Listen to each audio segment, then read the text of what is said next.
Hello guys, ito reminders ko lang sa mga unit o mga Ford Ranger owners na magpapahibi PMS na magpapalit ng mga spare parts.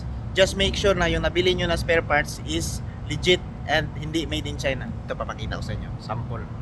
Mga nabili ko na spare parts, ito tensioner, ito nabuksan na yan kasi sinilip ko nung nakaraan. Yan. Just make sure yan, meron siyang ano ba tawag dito? Yung sticker na yan. Tapos yung made in niya, yan, made in Germany. Ito naman pulley made in Germany. Oh yeah, Germany. Ito naman yung belt made in Mexico, made in USA. Ito separate na supplier ko nabili. Glow plug saka washer.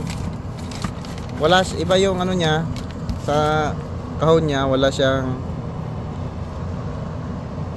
same sa isa, pero dito naman sa spare parts may nakalagay na yan, Germany. Yeah, make sure lang na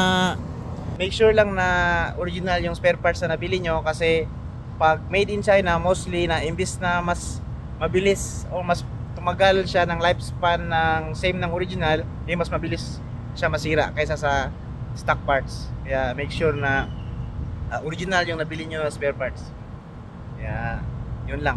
Thank you. Thanks for watching.